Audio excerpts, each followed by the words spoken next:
Maraming kwento ng mga magulang ang hindi natin nakikita sa social media. May mga pamilya na araw-araw lumalaban sa mga hamon ng buhay na hindi nila pinili. Pero pinili nilang mahalin ng lubusan. Ngayon makakasama natin ang dalawang magulang na magbabahagi ng kanilang journey sa pagpapalaki ng isang batang may cerebral palsy. Pag-uusapan natin yung mga takot, yung mga laban at mga bagay na natutunan nila sa pagiging magulang.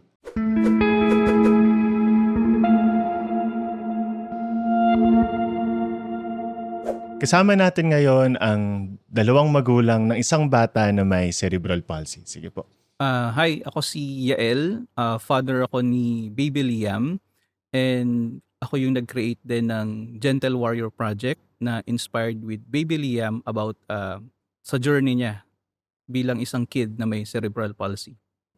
And ako naman po si Cheryl. Ako po yung mother ni Baby Liam. Ayan. So, pwede nyo bang maikwento sa amin kung ano yung journey nyo nung nag-start kayo bilang parents? Actually, nag-start kami, yung first kid namin, 2014? 2014. So, turning actually 12 na pala. 12 na pala siya. So, talagang matagal yung gap. Then, pinlano namin na sana magkaroon na ng second baby. So, during nung pandemic, ayan, we plan na, siyempre, tagal namin na bahay Work lang. from home, So, oo. lahat hindi makagalaw. Then, yan, nagkaroon ng blessing, naging pregnant si wife. So, yung That was 23? 2023?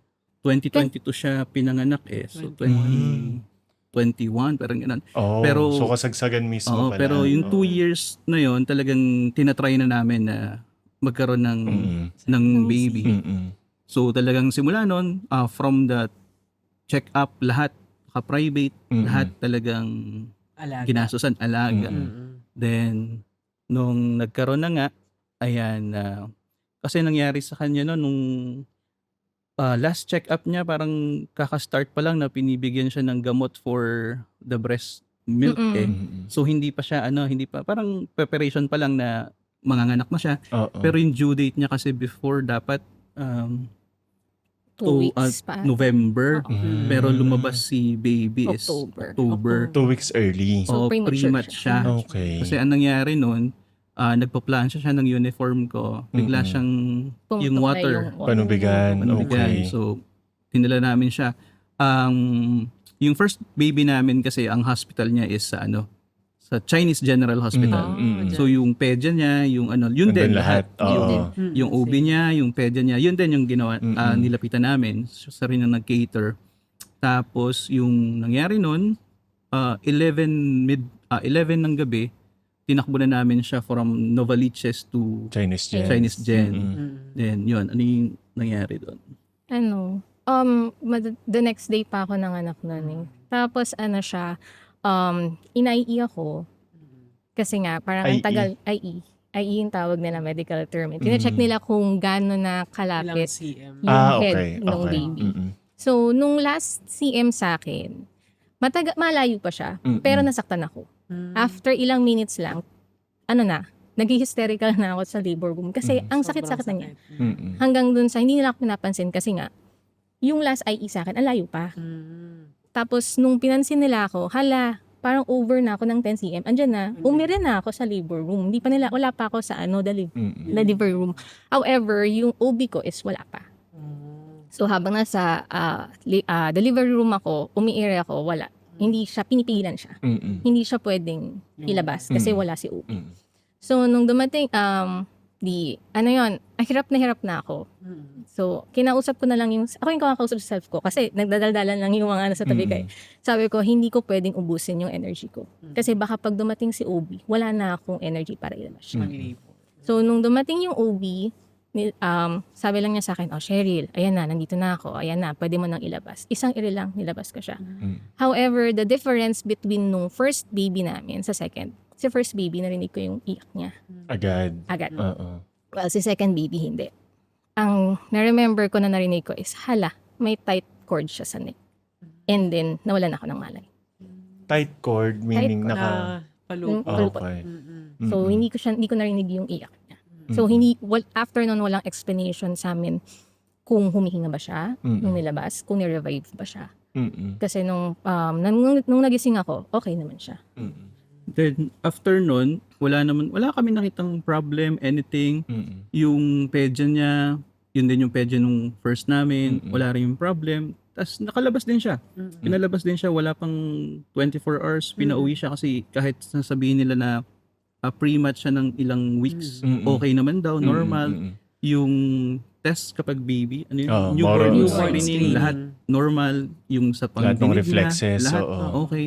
Then after, nasa bahay na, after a week, Di ba madilaw pa yung Oo. mata niya nun eh. madilaw Pero yung mata niya, pinauwi pero kami. okay lang daw kasi bilad. Usually naman, ang baby, bibilad mo Bibilad lang sa- naman yun. So, pinauwi na kami. Within 24 hours, nakauwi na kami. Tapos, after a week, may check-up siya kay Follow up kay OB. OB. Dala namin si baby kasi hindi pa naman pwedeng iwan. Pagkapasok pa lang namin sa pinto ng clinic ni OB niya, na-alarm na siya kasi naninilaw daw si baby. So, nung time na yon tinatawagan niya si Pedja. Pero si Pedja is parang naka-vacation. So, para sa amin, wala naman kaming alam kasi parang wala pa kaming kung ano nangyayari. So, tawagan niya, pinapunta niya kami sa emergency room. Ang sabi nung residents, Pedja doon na i-confine natin, i-emergency natin. Pero hindi sila pwedeng mag-decide kasi merong naka-assign na pedya. Tinawagan nila. Over the phone lang, hindi nakita si baby, walang video, walang ano. Uwi nyo muna. Kaya pa ng Kaya araw. pa yan, bilad nyo muna. Tapos balik kayo sa amin after Nung Tuesday. Kasi parang Tuesday yung 3 clinic niya. Days lang. Oo. Then binalik namin siya sa pedya. Ganun din, pagpasok pa lang namin ng wala pa, hindi pa kami Ay, oo nakapasok mismo sa May siya. Anong tawag? Jaundice. Jaundice. Oh, may Sige, admit jaundice na siya. natin. Ganun lang. Hindi pa kami nakakapasok, may nakita na kagad na may jaundice na. Yung jaundice daw, alarming yun. Kailangan yung mga unang oras, kailangan Meron matutukan. na Kasi Crucial siya. para siyang merong particle, bilibrin ba yun, na sumasama siya sa dugo, tapos umaago siya sa Buong katawan na. sa ugat ng baby, pupunta siya sa Utak. utak. Yun yung delikado na pag dumaan na siya sa utak, madadamage yung brain niya. Ang nangyari doon, naghahanap ng mga blue light, nilagyan siya 2, 4, pero nag-flashback lang sa amin yung eksena na yan, yung mga nangyari na yan, nung after after 5 months na Nung nalaman nagpa-check nyo na. up kami. Kasi usually ang mga baby, 6 months kakain na eh. Oo. So, Milestone na. nagtataka kami bakit yung milestone niya hindi pa siya dumadapa. Ganun. Nung nirefer kami dun sa, kasi ang layo ng pedya niya eh. Layo, Nova. General Santa Cruz. Chinese Chinese yan. Chinese Gen, tapos Novaliches. Nirefer kami ng kapatid ko dun sa pedya nila. Nung nakita siya, Mami, may problem. Refer namin kayo sa Neurodeb or Neuropedia. Kaso ang problem nun, ang Neuropedia dito is bibihira, iilan lang sila. Yes. So kung magpapaschedule ka, 1 year pa, Oo. 1 year after Oo. pa. So naghagilap kami ng mga contacts na sinong may kakilala. Nakahanap naman kami, nakapag-set kami. Pero yun nga, dun The na, next week. the next week na, Buti na lang nakakita kami ng Neuropedia na may available slot the next week agad. dun siya talaga Pero clinical. private yan. Private. Private siya. Sobrang bilis na nun. Dun siya Mm-mm, na-diagnose talaga na, yun nga, na Meron siya. meron siyang cerebral palsy. Doon, tinanong kami, ano ba yung problem nung nagbubuntis ka? Oo. Ano ba yung nangyari? Mm. So doon nag-flashback sa amin na baka dahil dito nung jaundice siya. Kasi siyempre hindi naman siya directly inamin na ito nga, hindi naman wala namang kasi siyempre kung ano nila yun. Pero kumusta yung pregnancy ba ni ma'am? During, kasi kasagsagan yan eh. Papalit-palit lang ng ECQ, MCQ pa yun. 22? Oo, noong 22 medyo palaya Slowly pa pa lang tayo. So, during that time na kumpleto ka ba ng vaccine? Yes. Or sige, kumusta yung stress or yung lifestyle mo Ano kasi during yun, that time? since parehas lang ng OB, so talagang din yung check-up ko. On time din siya, regular okay. din siya, lahat ng kailangan vaccine, sige, itusok kung kailangan. Wala kaming naging problema doon. Ngayon sa bahay, ang napansin ko lang, kung compared kay first, mas ano ko sa infection nung kay second. Mm, Yun lang prone. naman yung naging problem nun. Tapos meron yung one time sa laboratory na tumaas yung sugar ko. Mm. Pero kasi, yung meron kasing lab na iinom nung matamis, Oo. tapos sinabay yung Yung drink. wiwi. So baka mamaya, related yung pagtaas ng sugar ko nun. Inulit namin, naging okay naman siya Mm. after. So yun lang naman po. Sa, Okay. sa bahay, okay naman. Wala Oo. namang ano sa Nothing bahay. unusual. So, ibig sabihin Oo, walang, nothing unusual walang eh. complication. Pero ang during- napansin ko lang din nung time na yun, parang mas hindi siya magalaw compared kay, kay panganay. Mm. Yun lang. Pero nako-communicate nyo po yun sa OB since sabi nyo indirect contact Pero, naman. oo. Tapos, check naman niya yung heartbeat. Check naman niya lahat pag pumupunta. Okay naman. Mm. Meron pang instance na parang first trimester ata na-alarm naman si OB kasi hindi niya Nahirapan mahanap, siya. hindi Hanapin marinig yung yung heartbeat. Mm. So na-alarma din siya na may pinagawang test ulit. Pinaano ko, ultrasound. Pero Mm-mm. and naman na okay naman. So hindi rin talaga namin makita ano yung naging reason. Problem. Oo. Pero kung ang titignan niya daw is yung pinaka main cause nun is yung jaundice niya, yung paninilaw niya, na yun talaga yung crucial. Kasi Mm-mm. pag dumaan na yung particle na yon sa brain ng mga baby, talagang madadamage na. Mm. So yung motor skills talaga yung affected. Mm. And isa ring napansin namin sa kanya nung habang pinapaarawan namin siya noon, talagang stiff yung ano niya, stiff yung mga muscle niya. Mm. Then mahilig siyang mag-hold ng breath niya. Pag So umiiyak. talagang nangingitim siya na Mm. para siya naninigas doon. So nung na-check up na siya, doon namin nalaman na yun nga yung mga signs na connected nga talaga na nagkaroon siya ng Mm-mm. cerebral palsy. Ang advantage lang at the early stage, kasi yung iba in denial Yes. na hindi, late lang naman yung development, iba-iba ng time frame ng development ng mga baby. So ang sa amin, ang advantage, talagang inaccept namin siya, sige, lahat ng kailangan nating therapy, gawin natin. Ang unang therapy sa kanya is physical therapy para malabanan yung stiffness. Mm-mm. Kasi kapag pinabayaan mo siya, nung sinearch namin ano yung cerebral, wala kami idea ano yung cerebral palsy. Nung Naririnig lang natin Oo. siya pero nung hindi kinlik talaga. namin yung mga oo. images, parang nanlumo kami, naiyak kami na paano yung, ano yung future na meron siya. Mm-mm. Luckily naman, yung nakikita namin ng mga picture na yon hindi ganon. Kasi kung makikita mo yung baby namin, para siyang normal talaga yung appearance niya, normal siya, yung feature niya. Ang main problem lang sa kanya talaga ngayon is yung motor skills niya. Hindi pa siya nakakatayo, Mm-mm. hindi siya nakakalakad, hindi siya nakakaupo ng sarili niya. Pero yung magandang nangyari doon is naagapan siya. So talagang ang problem is lifetime. Lifetime talaga. Actually, dumating ako dun sa ay naranasan ko yung denial. Kasi siya, yung sister ko is a nurse. So siya yung unang nakapansin. Sabi niya sa akin, parang Sa may mga iba. pictures. Parang may iba kasi nagvi-video call sila. Parang may iba sa kanya, pa-check up mo. Tapos nag-search ako, hindi, lang siya, late lang daw, hindi pwedeng i-compare, ganyan. Pero may question na din nun. Kasi yung sister niya, 3 months, nakadapa na. Siya, 3 months, hindi pa. So after a month, 4 months, sige, subukan natin. Pina-check up siya. However, yung unang pedya, sabi niya, hindi, okay lang yan, mami. Okay naman yung development niya. Premature kasi siya. So, hindi mo siya pwedeng i-compare sa iba. Kasi, kunwari, dapat ang lalabas talaga siya is November. So, ibig sabihin, yung development niya ngayon, Delay. Ngayon pa lang delay. nangyayari. Yun. Oo. So, okay, nakampante, ganyan. Kaya lang, after 1 month, 5 months na siya, but ganun, wala pa rin. Mm-mm. So, dun kami ni-refer ni sister niya sa ibang pedya. Mm-mm. So, nung ginawa, simple lang yung ginawa sa kanya Physical nun. lang. Physical, Tinaas lang siyang hinawakan ganon. lang siya. Dapat ang bata nun, magparang Superman, di ba? Ah. Nakataas, ganyan. Siya wala, Siya, stiff ganun. lang. Sabi niya, mami, parang ayokong sabihin May na pangunahan, pero parang meron siyang cerebral. So, refer namin kayo sa developmental pedya para makasigurado tayo kung meron nga siya or Okay. So, paano yung naging initial reaction nyo nung talagang pagkasabi sa inyo na si baby ay may cerebral palsy? So, paano yung naging conversation Si nyo? wife, talagang Mm-mm. umiyak Ako siya. kasi syempre, hindi naman actually pwedeng- pigil pa nga yung Oo. akin kasi syempre nasa tayo, nasa may ibang tao. Mm-mm. So may tiri-tiri eyed lang tayo. Tapos nung lumabas kami, ayan, natulo na siya. grab kami kasi syempre baby, ayan na. Hanggang sa nung dumating kami sa bahay, doon ako humagulgol. Doon ko na siya, yun na yung comfort zone ko eh. So, iyak ko na lahat. Kasi syempre, parang bilang isang nanay, hindi mo naman gugustuhin na magkasakit yung anak. Parang simpleng sipon nga lang, ubo, lagnat. Mag-worry ka na, what more kung lifelong yung sakit ng anak mo.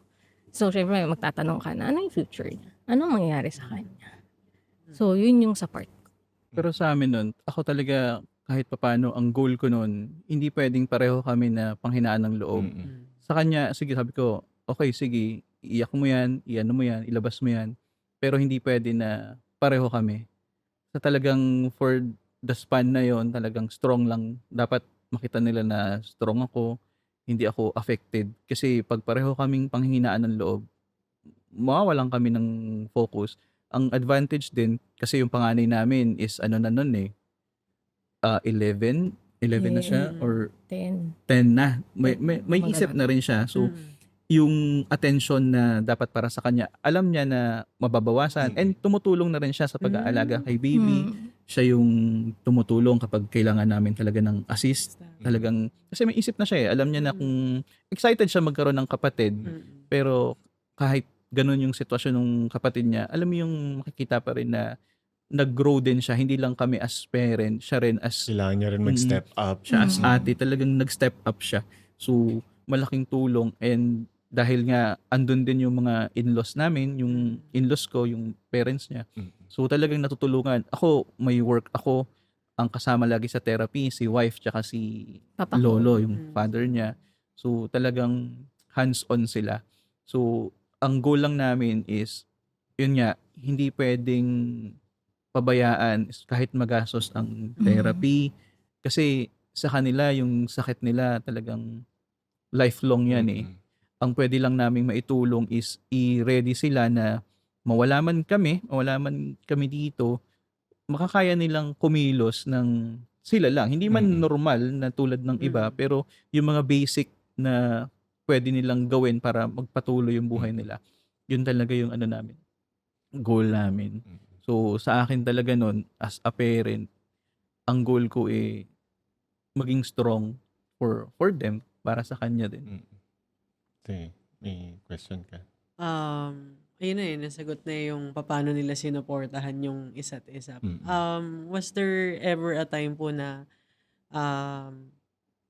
nagkaroon ng conflict sa inyo as couple siguro sa relationship nyo throughout this journey? Paano nyo siya na-resolve? Thankful lang ako kasi syempre, ako yung emotional. So, lalo na nung first years, hindi pwedeng dumaan yung months na hindi ako iiyak, hagulgul sa kanya. So, thankful ako na siya, kahit paulit-ulit na yung reason ng pag-iyak ko, paulit-ulit yung sinasabi ko. Nandiyan lang siya, papakinggan niya ako, papakalmahin niya ako. Yun, wala naman so far. Yun lang din talaga na siyempre, nanay yan diba? So, ako as husband, father, support lang. So, pag iyak siya, hayaan mo lang. Hindi ko naman pwedeng sabayan. Hindi ko naman siya pwedeng pagalitan. Hindi ko siya pwedeng sisihin. Siyempre, hindi rin mawawala yun na lagi niya kasing bukang bibig nun na baka may mali ako, baka kasalanan ko. Yun lang yung lagi niyang iniiyak din. Tapos pag nakikita niya si baby, yun naman yung lagi kong paulit-ulit na sinasabi sa kanya na wala namang dapat sisihin, hindi mo kasalanan, tsaka hindi naman siya ibibigay sa atin ni God nang hindi natin siya kayang alagaan, kayang protektahan. So may reason bakit tayo yung ginawang parents ni Baby Liam kasi kaya natin, 'di ba? Tsaka nagawa nga natin na palakihin yung ate niya noon ng medyo young pa kasi 23 parang ganoon lang. Ngayon pa na mas may experience Stable na tayo. na. Tsaka parang nag-flashback din sa amin na noon na kasi dati nagtuturo kami, teacher kami. So meron siyang mga na-encounter din ng mga kids with special needs. Ako naman may mga friends ako din na may mga kapatid na may mga special needs. So sabi namin na parang ni-ready na tayo noon pa. So parang hindi na siya bago sa amin. Yun nga lang, iba lang talaga na anak na namin eh. Mm. Pero from before pa, parang aware kami sa mga ganung pangyayari, sa mga ganung experience. Ano yung isang bagay na sa tingin yung hindi naiintindihan ng ibang parents doon sa pagpapalaki ng isang child with cerebral palsy? Sa akin, siguro sabi ko nga pag nagpo-post kami, hindi siya masyadong pinapansin. Kasi sa kanila normal lang. Mm-mm. Parang yung experience nila, hindi iba sa experience namin. So, hindi nila nararanasan yung nararanasan namin. Kaya sa kanila, okay. Parang wala lang. Parang wala lang sa kanila. Hindi nila alam na, mabigat yung dinadaanan namin. Kasi, kunwari, anak namin, ikaw, anak mo, nakakalakad na, yung amin, hindi pa. Diba? Parang kung makalakad man siya, napakalaking fulfillment sa amin yun. Bilang isang magulang na nagawa namin, tulungan yung anak namin makalakad. Pagdating sa inyo, inaantay nyo lang na, okay, unti-unti siyang tumayo. Diba? Kayo inaantay nyo lang yun, kami. Pinaghihirapan namin para magawa nung anak namin. So, yun yung difference for me. Tsaka sa amin, parang, yun nga, every milestone, maliit na bagay man yan, talagang sa amin, victory yun eh, tagumpay namin. So, sinishare namin siya. And yung goal din is to reach din yung ibang parents na may kids like kay Baby Liam, na makita nila na may chance, may pag-asa, may hope na hindi dapat panghinaan ng loob. So, siguro, para sa iba kung nakikita na annoyed sila dun sa mga post namin, pero yung goal kasi is for us to celebrate din yung mga simple small milestone and to reach din yung iba na siguro yung iba nahihiya kasi yung anak nila may ganito, ayaw nilang ipakita. So gusto namin na maabot din sila na walang dapat ikahiya, hindi sila nag-iisa. So every journey na kinakaharap nila may pwede silang asahan, may kadamay. So, ano yung pwede nyo kaming kwentuhan kung ano yung daily routine or ano yung daily scenario doon sa bahay nyo experiencing na may ganitong special needs yung anak nyo. So, ano yung mga usual na routine nyo as family? Si Baby Liam kasi maaga siyang nagigising. So, unang gagawin yan, magmi-milk siya. Tapos, breakfast ng bread. So, matakaw siya sa bread. Kung kaya niyang kumain ng 3 or 4 slices ng bread, ganun siya kalakas. And then, after nun, pahinga saglit, kapag kaya ng oras, magmamat na siya. I-exercise ko na siya. It's either padadapain siya, ipapag-quadruped siya. Ngayon, nasa kami, standing position na kami. Kailangan mag-bear na siya ng weights. Masanay na yung legs niya sa bigat. So, ganun. After nun, maliligo siya. After 3 hours, inom na ulit siya ng gatas. And then, lunchtime, and then matutulog siya. Pagdating ng hapon, try ulit kung kayang i-exercise siya. After nun, manonood na siya ng TV. And then dinner, and then sleep. Ganun lang. Pero as much as possible, kapag kumakain siya, kinakausap din namin siya. Kasi kailangan yun, makita na nung baby na nag-open yung mouth.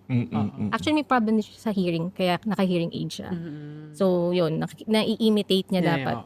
Try niya imitate. Yun. So, as much as possible, pag nanonood din siya ng video, si Miss Rachel, para nakikita niya talagang open yung mouth.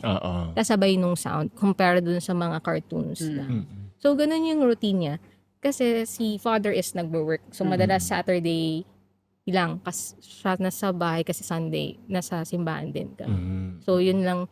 Pag nandyan siya, automatic, siya yung nag-exercise. Siya yung nakafocus doon. Dapa, crawl, lahat ng pwedeng gawin na pwede niyang kasanayan or makahelp sa kanya. Yun yung gagawin naman. Yung routine naman po for the days na may therapy. Kasi yun parang walang therapy doon sa day. Pag Monday kasi, yun yung twice yung therapy niya. So, pagkagising, again, breakfast. Tapos, diretso na kami sa OT. Sa OT kasi, hindi ako kasama. So, kinukuha lang si baby na sa isang room. Sila na yung bahala sa kanya. After nun, hindi pala Thursday. After nun, uwi kami, lunchtime, and then, saka kami pupunta kay PT. PT Thursday naman. yun. Thursday pala yun. Pag Monday, one session lang. OT one lang. session lang. So, pagkadating naman namin kay PT, kasama naman ako. Kailangan nila ng assistance. Since physical siya, kasi nag-iisa lang yung nag-handle na therapist. So, kailangan ng tulong since physical siya. So, nandun din ako. Tsaka maganda din kasi since nakikita ko yung ginagawa, nagagawa ko siya sa bahay. So, ang oras nga niya doon is 4 to 5.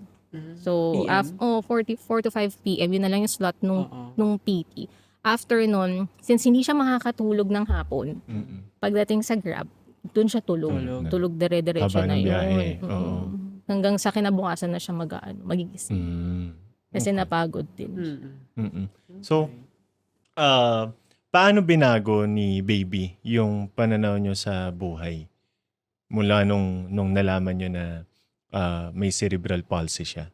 Sa akin, mas naging ano ko, pag may nakikita akong mga bata na normal, mas na ano ako na parang may tanong din na bakit kami, ano ba yung mali, and paano yung future nung kids ko. Tapos, mas ang naging ano ko sa sarili ko na kailangan mas mabuhay ako ng matagal. Hindi pwede na mawala ako agad kasi paano nga sila. Then pag may nakikita naman kami na may nakikita akong mga bata naman na may kapansanan, special need, parang mas na-appreciate ko sila na ano ko yung mga pinagdadaanan nila. Parang alam ko na yung pinagdadaanan ng magulang nila.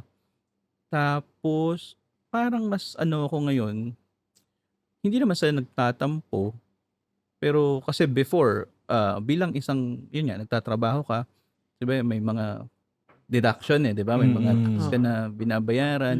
May isang instance kasi na talagang dumating sa time na gipit na kami, kulang talaga. So, ang mahal ng Neuropedia, nasa 5,000, naka-discount kami, naging 4,000 kasi may PWD. Therapy pa, nagsabay-sabay, bills, lahat ng gastusin nagsabay-sabay. So before election, lumapit na kami sa mga politiko, mga councilor, mayor's office, na denied yung request namin to help. Lumapit kami sa DSWD para sa free therapy. Submitted lahat ng documents. Declined kasi ang salary daw more than 20,000. May threshold sila. May threshold sila. Sabi ko, lalo na nung before nasa sales ako, nag-ITR ako na nagtatax ako talaga ng malaki. Mataas. Ngayon hindi na ako sa sales pero may tax pa rin ako na binabayaran. Pero ba't ganun na? Hindi bumabalik. Hindi mo siya nararamdaman. Wala talagang tulong kami na natanggap. So nag-search kami saan ba pwedeng hospital na lilipat. So nakita namin yung PCMC. Yung Philippine Children. Oo. Pagpunta pa lang namin doon, maiiyak ka kasi sa labas pa lang, iba-iba yung mga cases, nakapila sila, nag-aantay sila doon, minsan madaling araw pa, nang walang chance na Tapos yung mga makakuha ka ng slot. Tapos, ang goal namin doon is ilipat nga si Baby Liam ng Neuropedia. Kasi mabigat na sa amin. Although every quarter lang naman or annual yung Neuropedia niya. Nung nagtanong kami, kailangan daw ang process nila is babalik muna sa general pedia muna from the first. start. Kahit meron kaming document, may history na, balik ka muna sa general pedia. Ito muna yung mag-examine, tapos i-endorse siya dun sa neuropedia nila. Pero second option, hindi ka nadadaan doon, dediretso ka na kay neuropedia nila. Private na neuropedia. Private. Sige, yun na lang. Pero sir, ang presyo 7,000. Sabi namin, bakit? Nung private sa labas, 5,000 to 4,000 lang. Dito public, Mas nagmahal. mas 7,000. Tapos, wala pang Pipila ka assurance pa. yun, sir, ha? Kailangan pipila ka pa. Hindi mo alam kung kailan yung slot. So hindi siya parang mas madali, mas Oo, mas mabilis. mahirap. Oo. Kaya yun din yung namin, yung turning point din namin na na yun, habang pauwi kami, nag-uusap kami, punta kami sa isang ramen, higop kami ng sabaw. Yun, pinag-usapan talaga namin yung health system dito sa atin. Tapos doon, nag-come up kami na doon ko naisip din gawin yung yung Gentle Warrior na project to spread awareness. Kasi nandun na kami sa journey ni Liam, ano yung hirap bilang isang magulang, bilang isang may anak na ganito. Tapos nakita namin yung mga bata na, although sila kasi masasabi natin talaga na wala silang ibang aasahan. Yun lang yung aasahan nila support ng government. Pero pahirapan. So, gusto namin na mag-spread ng awareness. So doon ko nabuo yung Gentle Warrior na project. So inspired siya dun sa journey ni Baby Liam tsaka dun sa na-experience namin. Tapos ang gusto kasi namin dun is mabigyan ng pansin yung mga batang may cerebral palsy. At the same time, mabigyan sila ng suporta, lalo na from the government. May bagong balita nga ngayon, di ba, yung napas na sa Senate, yung Sa autism. Autism. Yung kay Risa. masaya kami na merong Yes. ganun. Pero nababasa namin yung mga comment, even ako, nag-comment din ako na sana hindi na sila selective. Sana Yes. lahat nila. Oo. Pero sana naman, ito yung start. No, ito yung start na sana walang batang May may special iwan. needs na may iwan. That's why, isa rin sa reason ng Gentle Warrior is mag-ingay pa, mag-spread ng awareness, and meron kaming mga simple awareness games dun sa site namin. May mga contents din kami, awareness contents sa FB page namin. Tapos nagpa-commission ako ng song. So meron kaming Gentle Warrior awareness song. Nasa Spotify, iTunes, and I think YouTube Music, and sa lahat ng mga Anong isa-search nila para Kita. makita? Gentle Warrior. Pwede yung meron din kaming link, yung parang QR or one link na nandun na lahat. Na pag in-scan nila, makikita nila yung FB page, yung site, yung game, lahat ng link ng Gentle Warrior andun na siya. So talagang ang ano namin ngayon is mapansin yung mga bata na hindi lang yung may cerebral palsy. Yes. Lahat ng ngayon focus namin is kids lang eh. Mabigyan sila ng attention na kasi mahirap even parang yung tanggapin sila, anong tawag doon? Inclusion. Yung inclusion. Kasi parang na-experience namin na selective na may trabaho ka naman bakit ka namin tutulungan? As parents, tulad niyan, Mabigat pa rin. dalawa yung anak mabigat namin. pa rin. Mabigat pa rin na parang nakakatampo. Puno-pursige lang. Kaya ang tawag dito, nagagawa namin. Pero kung tutuusin, kailangan pa rin namin ng tulong. So yun lang. Kaya yun, yung Gentle Warrior Project is ang pinaka-main goal namin, aside to spread awareness, makapag-reach out kami dun sa mga parents na nahihiya, na deep inside nahihirapan sila, pero wala naman silang makausap, wala silang mapagsabihan. So dun sa simple act na yun is parang mabigyan mo sila ng comfort din na hindi sila nag-iisa dun sa journey na yun. So, yun Nakakatuwa nga minsan may nagme-message sa amin, parents, "Mami, kamusta yung progress ni baby kasi yung baby ko ganito." Tapos yung magpag-exchange na lang kami ng encouraging words, 'di ba? So nakakatuwa kasi nakaka-help yung page namin na makapag-comfort sa ibang mga parents na same situation. Iba pa rin kasi yung feeling nung may community. And yung may support. Kasi since parehas kami nang na-experience, 'di ba? Parang mas naiintindihan namin yung isa't isa. Mas na-comfort namin yung isa't isa. And at the same time, sa mga ganong exchanges, dun din nag-exchange na, uy, meron kaming nakitang ganitong program. Try nyo. Yun kasi dun siya talaga nagsisimula eh.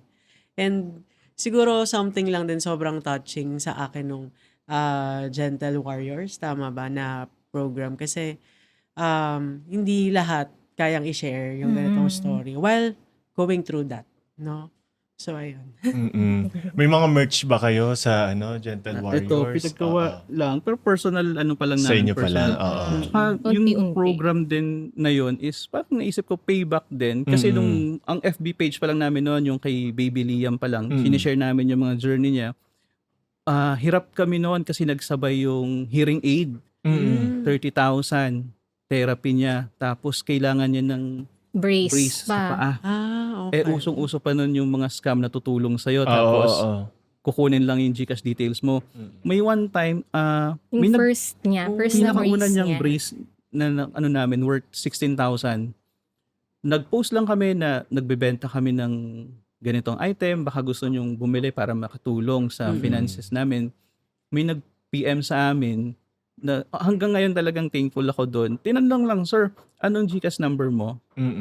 Walang kahit na Ako naman, pina-check ko din muna sa mga friends namin. Check nyo nga kung legit ba to. Baka mamaya kasi scam lang. Oo. Nung pre-provide ko, padala siya 16,000 without asking Oo, anything. Full. Yung Talagang, niya, sobra. kaya, yun nga, doon naisip namin na talagang pag magkakaroon kami ng chance, gusto namin ng payback na Mm, makatulong gusto din. din namin makahelp. Yung second brace niya, yun, binili na namin yun. Talagang, kasi nasira na rin, almost a year na yung Kamaliit pinakauna. na. Maliit na. Na-outgrow Kasi na. Nagpapaltos na yung Mm-mm. paa niya, yung Then, legs niya. may blessing na naman din siya na natanggap kasi yung isa niyang kapiti, nag-birthday, meron siguro, may kaya rin sila.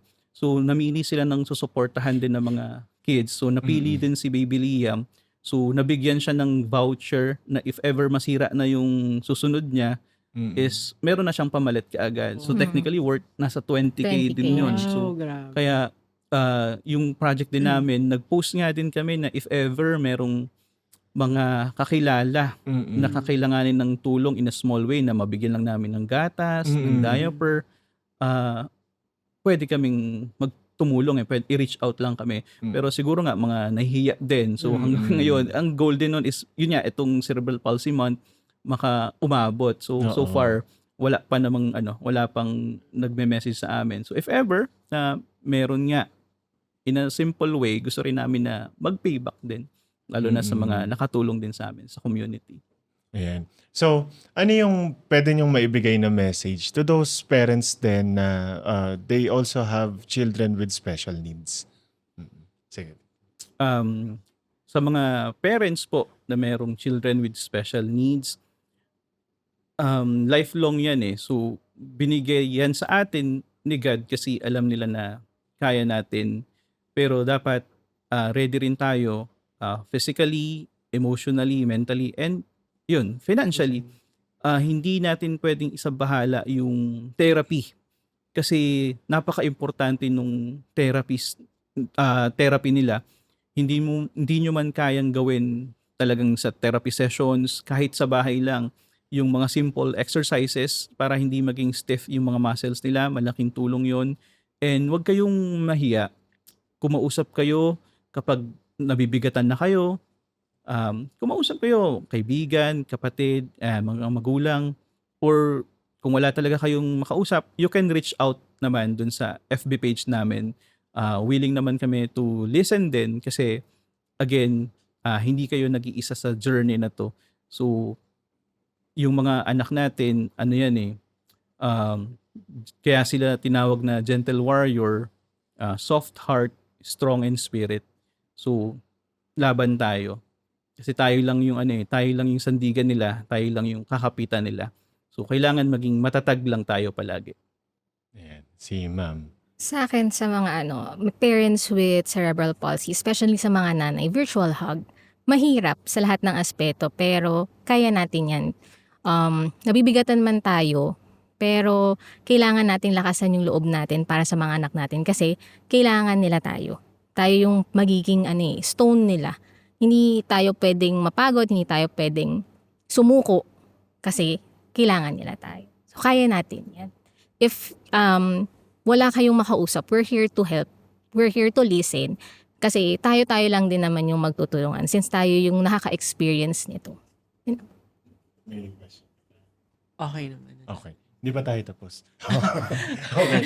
So, ano yung sa tingin yung mga simpleng ways na pwedeng gawin ng community natin para mas maging supportive sa mga ganitong cases, especially dun din sa mga parents and families? Siguro, wag nilang kaawaan. Kasi parang ikaw as a parent, pag nakita mo na yung tao or kakilala mo, nakikita yung anak mo as kaawa-awa, parang nakaka-down din. So, i-treat natin sila as normal kids with special needs din. Na fragile sila hindi nila kaya ng sila lang. Pero siguro wag natin silang, bigay natin yung support, bigay natin yung pagmamahal, pero wag natin silang kaawaan, wag natin silang pandirihan. Ang cerebral palsy naman is hindi siya nakakahawa. And yung damage nito sa brain ng bata, hindi siya lumalala. Hindi na siya nagpo-progress. Kung ano yung naging damage noon, yun na yun. So, yung sa motor skills niya, yung sa ability niya, yung sa delay niya, yun, pwede pang magawa ng paraan. Pwede pang ma-develop, ma-improve. So, hindi siya nakakahawa. hindi siya nakakadiri. So wag natin silang yung iba kasi parang aloof eh. Mm. Iba pinandidirihan nila, baka makahawa. Mm. And siguro kaya gusto namin i-spread yung awareness din para yung mga bata maging aware sila na bata sa bata Mm. na yung ano tawag nun? Inclusivity. Oo, Yung, Inclusive. inclusivity. Mm. meron nga kami, natuwa kami one time kasi may pamangkin kami, parang ilang taon? 3? 4. Nag-attend kami ng birthday pero yung celebration niya is sa swimming pool. Mm. So, alam niya kung ano yung sitwasyon Yung- ng pinsan niya. Ah. Nilagay lang namin siya sa Salbabida. salbabida. Pero kinuha niya Inassist nila. tapos naglaro Tapos sila naglaro kasama sila. yung ibang mga Mm. bata. Tinulak niya. So, yun yung gusto namin na- habol-habol. Oo. Gusto namin na hindi lang, kaya nga ng bata eh, dapat yung mga tao din, yung mga Mm-mm. matatanda na nakakita. Kasi iba yung pakiramdam. Yung bata, sa ngayon, hindi niya pa yan wala pa sa kanya, hindi niya pa Oo. naiintindihan. Mm-mm. Pero habang lalaki kasi yan, nandun yung self-pity. Mm-mm. Eh, di ba, yung mga bata nga ngayon, iba kumpara sa mga Mm-mm. bata noon. Especially pa kung may special needs nga sila. So, sana lang, wag nyo silang ituring na Iba. iba. Mm-mm. So, i-accept nyo pa rin sila as gano'n sila. Mm-mm. Basta, yun lang, siguro extra effort, extra support.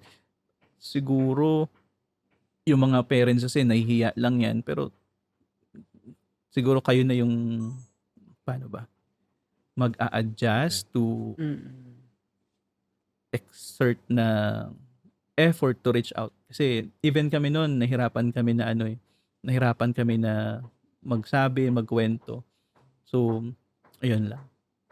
Ito na yung pinaka-last question natin. So, ano yung magiging message nyo kay future Baby Liam? Ayan. Baby Liam, ano man yung mangyari, ano man yung abutin mo, wag kang panghihinaan ng loob kasi andito ako, si Papa, si Mama, Lolo, Lola, si Ate Sab, andito lahat, maraming nagmamahal sa'yo. So, lahat ng pwede namin gawin is gagawin namin, ibibigay namin para ano man yung pinagdadaanan mo ngayon is hindi ka mahihirapan, hindi ka nag-iisa. Hanggat nandito kami, gagawin namin lahat na maging komportable yung pakiramdam mo, yung pamumuhay mo. Pagsisikapan namin na hindi mo maramdaman na iba ka. So, andito lang kami lagi para mag-support. So, kami yung kakampi mo. Kami yung lagi mong kasama. Baby Liam, una sa lahat, sorry.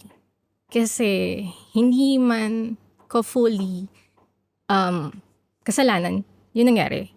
I know may part ako kung ba't nagkagaling ka. So, mahal ka ni Mama. Sa sitwasyon natin ngayon, nahihirapan si Mama. Pero, strong din si Mama. Kaya magpapaka-strong ka din. Alam ko na nahihirapan man kami, pero mas nahihirapan ka sa sitwasyon mo. So, hindi kami susuko. Kasi alam ko hindi ka din susuko. Okay? Gagawin namin ni Papa yung best namin for you, for ate. And kasi gusto namin, talaga, ang pinaka-goal namin is maging independent ka. Hindi man fully, pero gusto namin yung simple things kaya mong gawin. Kasi darating yung time, mawawala kami ni Papa. Kayong dalawa lang ni ate yung matitira. So, kayong dalawa lang ni ate yung magdadamayan. Kaya gagawin namin lahat yung best namin for you para somehow maging independent ka. Para hindi kayo masyadong mahirapan ni ate. So, mahal na mahal ka namin. You might be different, but you're special. We love you. Okay. So, invite ulit natin sila to support the Gentle Warriors, no? So, kung saan-saan natin pwedeng mahanap ng mga audience natin yung Gentle Warriors. Pwede bang provide din yung Ilalagay na lang namin doon ayan. sa ano. So yung QR po, ayan, you can scan po yung QR na yan. Tapos dadalhin kayo sa landing page namin. So makikita nyo doon yung FB page link. Click nyo lang yung button for FB page ni Baby Liam. Then button for FB page ni Gentle Warrior. Then andun din yung button for our official site. Makikita nyo din doon yung link for YouTube channel ni Gentle Warrior. Andun din sa link na yon yung Spotify. So lahat ng socials nandun. So isang landing page lang. Sa isang QR code lang po yung iscan ninyo. Makikita nyo na po lahat. So we invited po everyone to support din po yung page. And if ever po meron kayong mga kakilala na into trading din, so meron din siyang community token. Meron kaming community token, GWAR, yung ticker niya. So portion of the trading fees po is napupunta kay creator rewards. Yun naman po yung ginagamit namin pang sustain dun sa mga site kasi may mga subscription, may mga bayad yung mga sites. And yung fund po doon is nako-collect din namin and pang tulong din. Iniipon din namin siya pang tulong din sa iba na nangangailangan din po. So, yun lang po. Follow nyo lang din po yung namin, yung project po. Gentle Warrior. Ang kwento ng pamilyang ito ay nagpapaalala sa atin na ang pagiging magulang ay hindi nasusukat sa pagiging perpekto, kundi sa kung gaano kalalim ang pagmamahal at pagtanggap. Maraming salamat sa pag-share ng inyong journey.